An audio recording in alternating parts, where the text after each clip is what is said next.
ನಮಸ್ತೆ, ಇದು ಭಾನುವಾರದ ಲಾಗು. ಭಾನುವಾರ ದಿನ ನಮ್ಮನೆ ನಾನ್ ವೆಜ್ ತಂದಿದ್ದು, ಮಟನು ಚಿಕನ್ನು ತಂದಿದ್ದರು. ಅದರಲ್ಲಿ ನಾನು ಏನೇನು ಮಾಡಿದೆ ಅಂತ ನಿಮ್ಮ ಹತ್ರ ಶೇರ್ ಮಾಡ್ಕೋತೀನಿ. ಮಟನ್ ಸಾಂಬಾರು ಮಾಡೋದಕ್ಕೆ ಸೊಪ್ಪು ತಂದಿದ್ದರು. ನಾನು ಯಾವಾಗಲೂ ಸೊಪ್ಪನ್ನು ಯಾವ ರೀತಿ ಕ್ಲೀನ್ ಮಾಡ್ಕೋತೀನಿ ಅಂದರೆ, ಒಂದು ಸ್ವಲ್ಪ ಉಪ್ಪು ಮತ್ತು ಅರಿಶಿಣ ಹಾಕಿ ನೀರು ಹಾಕಿ 5ರಿಂದ 10 ನಿಮಿಷ ನೆನೆಸಿ, ಅನಂತರ ಚೆನ್ನಾಗಿರೋ ನೀರಲ್ಲಿ ಒಂದ್ಸಲ ಇನ್ನೊಂದು ಸಲ ತೊಳ್ಕೊತೀನಿ. ನಾನು ಯಾವಾಗಲೂ ತರಕಾರಿ ಸೊಪ್ಪನ್ನ ಇದೇ ರೀತಿ ಕ್ಲೀನ್ ಮಾಡ್ಕೊಳ್ಳೋದು.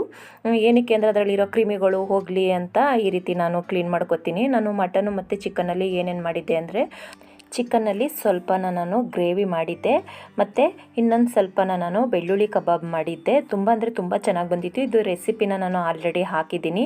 ಮಟನ್ ಸಾಂಬಾರು ಅಂದರೆ ಮುದ್ದೆ ಇರಲೇಬೇಕಲ್ವಾ, ಮುದ್ದೆನೂ ಕೂಡ ಮಾಡಿದ್ದೆ. ಜೊತೆಗೆ ಮಟನ್ನಲ್ಲಿ ಸಾಂಬಾರು ಮಾಡಿದ್ದೆ. ತುಂಬ ಚೆನ್ನಾಗಿತ್ತು ಮಟನ್ ಸಾಂಬಾರು ಮತ್ತು ಚಿಕನ್ ಗ್ರೇವಿ ಮತ್ತು ಬೆಳ್ಳುಳ್ಳಿ ಕಬಾಬ್. ಇದು ಮೂರೂ ಕೂಡ ತುಂಬ ಚೆನ್ನಾಗಿ ಬಂದಿತ್ತು.